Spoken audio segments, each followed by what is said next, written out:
Donald Trump has announced his third straight presidential bid in an extremely rare attempt by a former U.S. leader to recapture the White House after losing an election. The speech, which clocked in at more than an hour, was largely a mix of boasts about his presidential record and attacks on the first 2 years of Joe Biden's presidency. On display were some of Mr. Trump's continued strengths.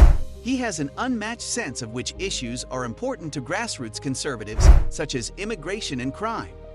His unpredictable and inflammatory style can drive news coverage and deny the spotlight to his competitors. He has a base of loyal supporters and can motivate typically unengaged Americans to vote.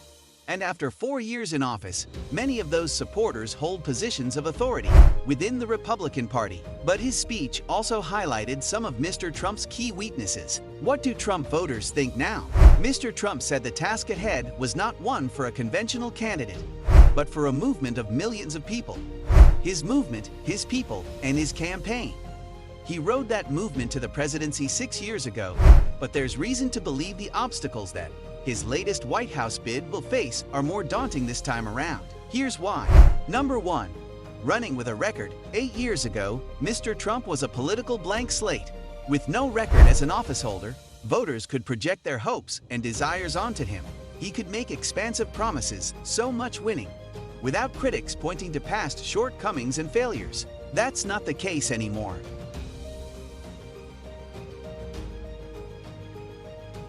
While Mr. Trump had some notable policy achievements during his 4 years in office, including tax cuts and criminal justice reform, he also had some prominent failures. Republicans will remember his inability to repeal Democratic healthcare reforms and his repeated promises of infrastructure investment that never came to fruition. And then there's Mr. Trump's handling of the coronavirus pandemic, which could open him up to attacks on multiple fronts.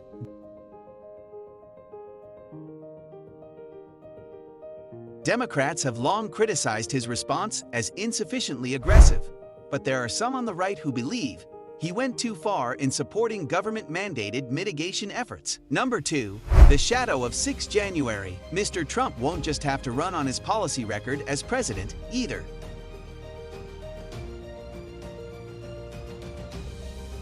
He will have to defend the way he handled the end of his presidency and his role in the 6 January 2021 attack on the U.S. Capitol. The images of that day with supporters waving Trump banners and temporarily halted the peaceful transition of power will not be easily forgotten. The midterm elections demonstrated that what happened that day, and Mr. Trump's words and actions in the weeks leading up to it, may still be influencing voter behavior. Many Republican candidates who offered full-throated support for Mr. Trump's refusal to accept the results of the 2020 election lost.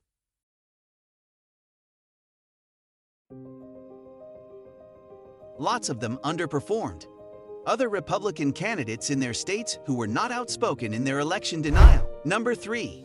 Legal headaches. One of the reasons floated for why Mr. Trump appears so eager to launch another presidential bid is because it will allow him to more effectively frame his multiple criminal and civil investigations as part of a larger political vendetta.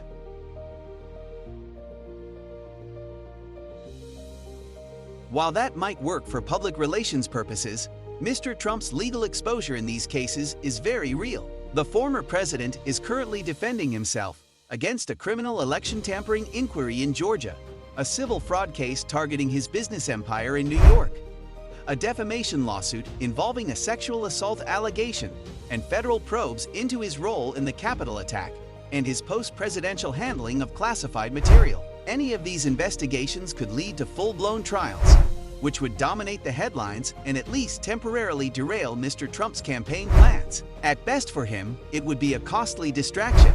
A worst-case scenario would include massive financial penalties or prison. Number 4.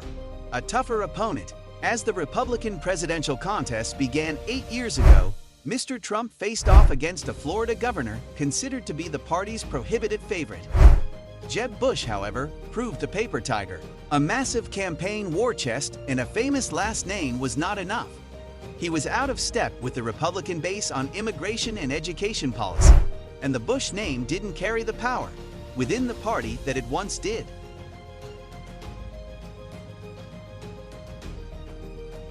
If Mr. Trump wants the nomination in 2024, he may once again have to go through a Florida governor.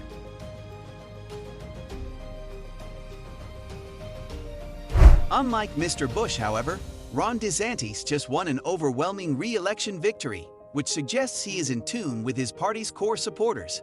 While he has yet to be tested on the national stage, his political star is ascending. It's unclear if Mr. DeSantis will run, or who else will enter the Republican presidential contest at this point.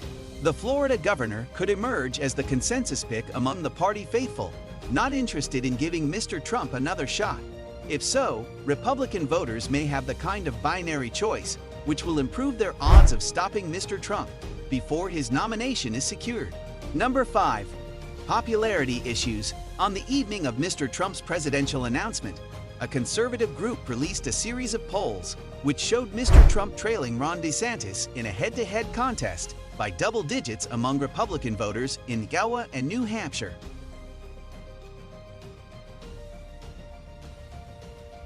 Those states hold votes early in the Republican nomination process. Mr. DeSantis also led by 26 points in Florida and by 20 in Georgia, which has a Senate runoff election in December. In all these states, Mr. Trump's numbers were well down on previous surveys.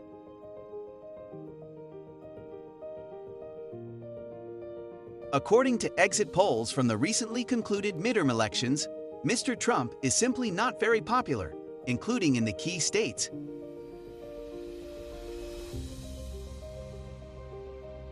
He would need to win to secure the presidency in a general election. In New Hampshire, only 30% of voters said they wanted Mr. Trump to run for president again.